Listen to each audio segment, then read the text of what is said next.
Hey guys, the coronavirus does suck, but we can use this time in many meaningful ways, including how to thrive and not just survive as we go through this. Today I want to talk about how do you know when you should quit on something. So I want you to think about one thing, a decision you've been sitting on, of quitting on a relationship, on a job, on a friendship, on anything, on a bad habit. How do you know? So now that you have that, I do want you to write it down. Let's talk about my experience. So one of the hardest things for me to quit on was knowing when I should quit on a serious relationship. I fell in love with this beautiful girl, intelligent, hardworking, loyal, just amazing, incredible things about her. And we fell in love, we started dancing, and she was the first guy I moved in with. She was the first girl I proposed to. And about a year before we were supposed to get married, I felt like we shouldn't be together. But I'm not a quitter. It's part of my identity.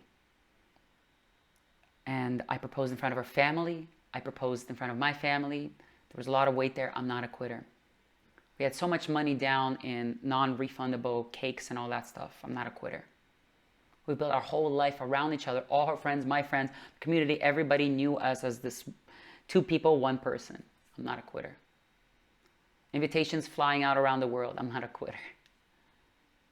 2 months before our wedding day, we're sitting on our bed. We tried so many beautiful things, so much work, so many adjustments. But 2 months, we're sitting on our bed.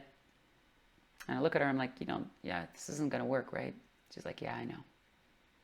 At that point, we were already both just deeply, we tried everything we knew. And I asked her, I said, well, when did you know? She said, about a year ago. And I asked her, how come you didn't tell me? She said, I'm not a quitter. So here's the thing. I think we need to quit on many important things, and we wait too long. Because my lesson was, why did we wait? Why did we wait? We already knew. Why do we have to work so hard to make sure? And I realized that a lot of our doubts come from, I put time in, I put love in, I can't give up, all these insecurities, all these doubts. But that's sunk cost. It's gone. The time is gone. The love is gone. And we get so stuck in the past, whether it's in a job, in a position, I'm senior this, and I put all this time in, I can't lose this. I'm so unhappy, I can't lose this.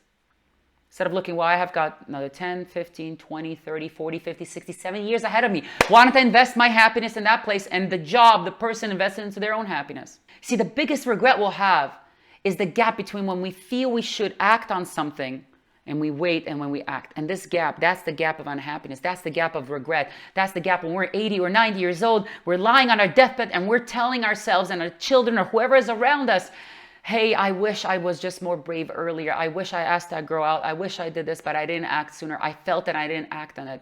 It's that hesitation.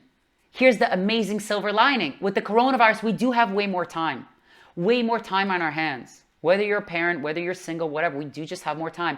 And all those excuses why we can't start looking for a different job, start thinking about how to end it with that relationship. We have the time now. So we can use this time to make the hard decisions that when we come out, we feel like we've thrived and not just survived. I'm a wholehearted believer that big decisions go with your heart. That's the thing that will lead you correctly. Why? Because look at all the major regrets in your life, the real major ones. Out of 10 of them, no more than 2 were, man, I was impulsive, I shouldn't have done this. Most of your regrets would have been, I should have done it sooner. I wish I was more brave. I wish I just listened to my heart and acted on it. So whatever you're sitting on, you already know. You don't need to go for more advice.